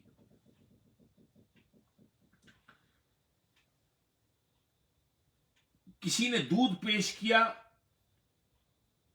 ٹھنڈا میٹھا ہاضم شیریں خوشگوار، اور انہوں نے دودھ پی تو لیا، اچھا لگا، اور سخت پیاس بھی لگی ہوئی تھی، پھر پینے کے بعد انہوں نے اس کے متعلق سوال کیا، بات چیت، تو پتہ چلا کہ وہ دودھ حلال نہیں تھا، کسی ایسے ذرائع سے دودھ تو ظاہر حلال ہے لیکن چونکہ جس ذریعے سے آیا تھا وہ، اب حضرت ابو بکر صدیق رضی اللہ عنہ کو خوف خدا پیدا ہوا، اوہو میں نے پہلے جانچ پڑتال نہیں کی اپنی۔ حضرت ابو بکر صدیق رضی اللہ عنہ نے منہ میں انگلی ڈال کے، ہاتھ ڈال کے قے کر دی، اور سارا پیا ہوا دودھ باہر نکال دیا، اور اللہ کے خوف سے کانپنے لگے۔ نبی پاک صلی اللہ علیہ وآلہ وسلم نے حضرت ابو بکر صدیق رضی اللہ عنہ کو ہانپتے کانپتے اللہ کے خوف سے ڈرتے ہوئے دیکھا۔ اللہ نے تو حضرت ابو بکر صدیق رضی اللہ عنہ کے پاس آیا اور فرمایا اللہ تعالیٰ تمہاری اس ادا سے اتنا خوش ہوا ہے، اللہ تعالیٰ نے تمہارے لیے آیت نازل فرما دی، وَلِمَنْ خَافَ مَقَامَ رَبِّهِ جنتان، جو شخص اپنے رب کے سامنے کھڑے ہونے سے ڈر گیا، اللہ تبارک و تعالیٰ نے اس کے لیے انعام کے طور پہ 2 جنتوں کا اعلان کر دیا۔ یہ آیت تمہارے لیے اللہ نے نازل کی، اللہ تعالیٰ تم پر رحم فرمائے۔ اللہ تعالیٰ ہم سب کو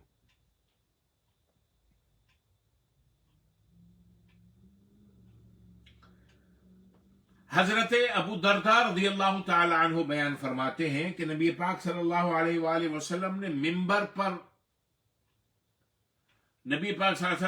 پر تشریف لائے اور فرمایا وَلِمَنْ خَافَ مَقَامَ رَبِّهِ جنتان، حضور نے یہ آیت پڑھی تو میں نے کہا یا رسول اللہ، خواہ اس نے زنا کیا ہو یا چوری کی ہو، نبی پاک صلی اللہ علیہ وسلم نے پھر فرمایا وَلِمَنْ خَافَ مَقَامَ رَبِّهِ جنتان، تو میں نے کہا یا رسول اللہ چاہے اس نے زنا کیا ہو یا چوری کی ہو، نبی پاک صلی اللہ علیہ وسلم نے پھر تیسری مرتبہ فرمایا وَلِمَنْ خَافَ مَقَامَ رَبِّهِ جنتان، تو میں نے کہا یا رسول اللہ خواہ اس نے زنا کیا ہو یا چوری کی ہو، تو آپ نے پھر فرمایا، 3 دفعہ آپ نے یہ آیت فرمائی وَلِمَنْ خَافَ مَقَامَ رَبِّهِ جنتان، وَلِمَنْ خَافَ مَقَامَ رَبِّهِ جنتان۔ تیسری مرتبہ کے سوال میں بھی اللہ تعالیٰ کے نبی نے فرمایا وَلِمَنْ خَافَ مَقَامَ رَبِّهِ جنتان، جو اپنے رب کے سامنے کھڑے ہونے سے کانپ گیا، ڈر گیا، خوف خدا پیدا ہو گیا اس کے لیے 2 جنتیں۔ جب تیسری دفعہ انہوں نے یہ کہا تو آپ نے فرمایا ہاں ابو الدرداء کی ناک خاک آلودہ ہو، یعنی یہ ایک جملہ عرب میں استعمال کیا جاتا ہے کہ بھائی ایک شخص سے ایک گناہ کا عمل سرزد ہو گیا، یا اس نے ارادہ کیا تھا لیکن اس کے بعد اس کی کیفیت ایسی ہو گئی کہ دیکھو دل کی حالت جاننے والا اللہ ہے، دل جو ہے وہ مقام خدا ہے۔ اللہ تعالیٰ نے حدیث قدسی میں فرمایا رب کہیں نہیں سماتا، اللہ کسی جگہ سمانے آ جانے سے وراء الورا ہے، لیکن مومن کا دل ایسی جگہ ہے اللہ تبارک و تعالی اس مقام کے اوپر ٹھہر جاتا ہے، یعنی دل کی اتنی اہمیت، اور نیت کے ارادے کے پیدا ہونے کی جگہ بھی ہے، اور خوف خدا پیدا ہونے کی جگہ بھی دل ہے۔ ارادہ کیا یا عمل ہو گیا سرزد، لیکن اس کے بعد اس طریقے سے اس نے اس کو کمپنسیٹ کیا، جس کے ساتھ جس کا کوئی مال ہتھیار دیا تھا اس کو واپس کر دیا، یا اس سے معافی تلافی کر لی مثال کے طور پہ، اور اللہ کے سامنے ایسا رویا گر گیا، اللہ تبارک و تعالیٰ نے اس کی دل کی کیفیت جان، یہ میرا بندہ، یہ عباد الرحمن میں آ گیا۔ عباد الرحمن میں آپ کو سورہ فرقان کے اندر بڑی تفصیل سے بیان کیا ہے۔ تو اللہ تبارک و تعالیٰ ایسے شخص کے لیے فرماتے ہیں وَلِمَنْ خَافَ مَقَامَ رَبِّهِ جَنَّتَانِ۔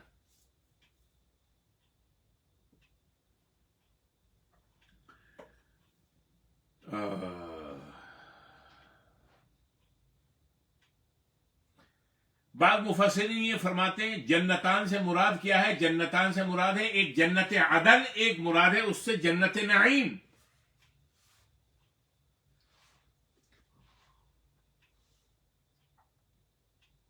حضرت ابن عباس رضی اللہ عنہما بیان فرماتے ہیں نبی پاک صلی اللہ علیہ وسلم فرمایا کہ کیا تم جانتے ہو کہ وہ 2 جنتیں کیا ہیں؟ صحابہ نے کہا اللہ اور اس کے رسول ہی زیادہ جانتے ہیں کہ وہ 2 جنتیں کیا ہیں۔ آپ نے فرمایا وہ جنت کے وسط میں، درمیان میں 2 باغ ہیں، ہر باغ نور کے گھروں میں سے ایک گھر ہے، اور ان میں سے ہر باغ نعمت سے معمور ہے، اس میں درخت اگے ہوئے ہیں، اس کے پتے سر سبز و شاداب ہیں، اور اللہ تعالیٰ نے اس کے اندر دنیا کی ہر نعمت رکھی ہے۔ اور بھی بڑی تفصیل ہے، مفسرین نے جو یہ جنتان کی تفصیل بیان کی۔ بھئی یہیں پر اب اس کو بس کر دیتے ہیں، آیت نمبر 46 اور 47 ابھی پڑھی، وَلِمَنْ خَافَ مَقَامَ رَبِّهِ جَنَّتَانِ فَبِأَيِّ آلَاءِ رَبِّكُمَا تُكَذِّبَانِ۔ اللہ تبارک و تعالیٰ سے دعا، اللہ تبارک و تعالیٰ ہمارا اس بیٹھنا، پڑھنا، سننا اور سنانا اپنی بارگاہ میں قبول فرمائے۔ اور اللہ تبارک و تعالیٰ نے سورہ رحمان کے اندر اپنی جن نعمتوں کا ذکر فرمایا ہے، اللہ تبارک و تعالیٰ ان تمام نعمتوں کو ہمارے قسمت میں، ہمارے مقدرات میں شامل کر دے۔ سبحانک اللہم و بحمدک، نشہد ان لا الہ الا انت، نستغفرک و نتوب الیک، وصلی اللہ علی النبی۔ انشاءاللہ آئندہ جمعے کو اللہ کے فضل و کرم سے سورہ رحمان مکمل ہو جائے گی۔ سورہ واقعہ بھی بڑی اہم صورت ہے، انشاءاللہ سورہ واقعہ شروع ہو جائے گی اللہ کے فضل و کرم اور اس کی عنایت اور اس کے توفیق سے۔ السلام علیکم۔